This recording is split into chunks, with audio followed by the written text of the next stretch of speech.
20 to 5 is your time. Welcome back. Now, the conversation on the business of energy in Africa is one that has been on the spotlight for a while, especially here in South Africa, with recent developments that have caused debate across the country, like the current innovations with Eskom's independent power producers. In the studio now to discuss further is Dr. Enos Banda. He is Anergi CEO. Thank you, sir, for coming through.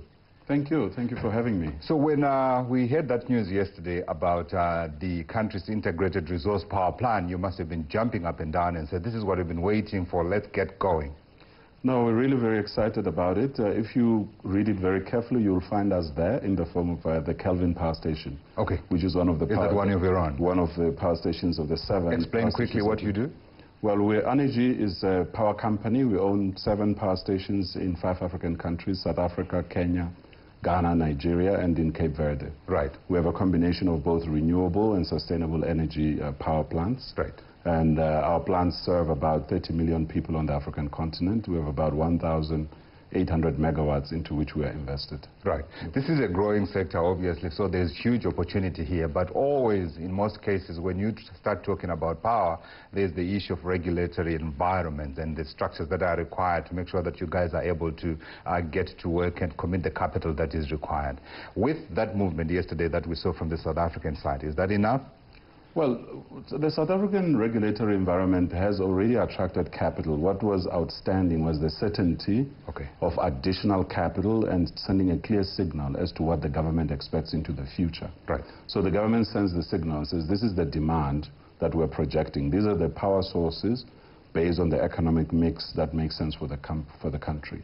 So for us, that was a very clear and unequivocal signal for when we need to start making investment. And that all that we want as investors is certainty. I'm hoping that you've come here and you're going to tell us now about what you're going to commit now that the certainty has been provided. Absolutely, without a doubt. I mean, we own, for South Africa, I mean, we're obviously a growing company. We are the leading privately owned African company that does what we do. So here in South Africa, the Kelvin Power Station, we look at that not only as it exists today, but into the future. We are included in the RRP, specifically named as an existing power plant. Sure. We are looking at obviously expanding that particular capacity and meeting the government halfway by investing in the future of gas, which we consider a cleaner fuel consistent with climate change commitments into the future. Yeah. So we're definitely in it to stay, absolutely. Yeah.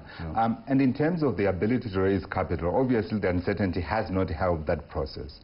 Do you feel now that that clarity has been provided, and we're talking about South Africa here, we can talk about Africa, I think, until the cows come home, as they say. Yes. But from a South African perspective, do you feel now you can go and raise capital easily with the statement that we saw coming? Absolutely. I mean, I wish to congratulate the South African government, and particularly Minister Hadebe, for really the foresight and the clarity with which this is being done. The public consultation process that they have opened up. Sure. And, you know, setting out a timetable for when particular power plants can be built, how much can be built. For us, I mean, this is very exciting. It's like a roadmap. You know, you can drive on the left-hand side. And this is a stop sign, 10 left, and so we're happy about it. What about pricing? Pricing has always been an issue, isn't it? And I think there are still some people in the background who keep making noises. I think you know probably about NUMSA and the way it is opposed, the renewables, etc. The debate being that the pricing that we have still supports renewables, if you like. They are not yet at the stage where they are commercially viable on their own without subsidies. Well, I mean, our view about that particular question is that we have to be price competitive in what we do. So there are 2-3 issues that come with affordability, because it's not about pricing.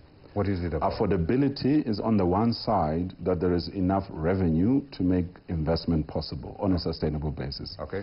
On the other side, it's on the consumer level.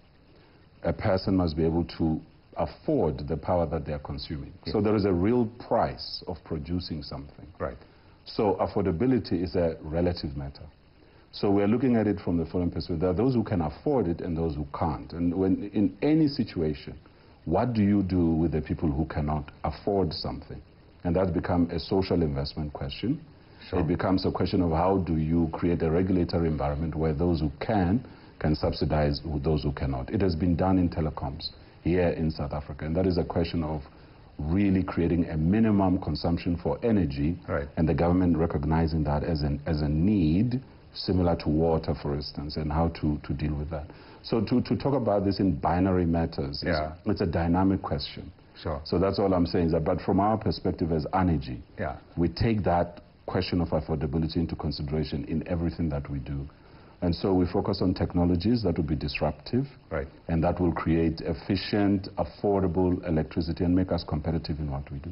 I truly wish I was the director today and I had control of all my time, because I would have committed more time to do this, but I've just been told we have to wrap. But thanks indeed for coming through. Thank you so much for having me. Perhaps another time we can continue that conversation. Dr. Enos Banda is Anergi CEO.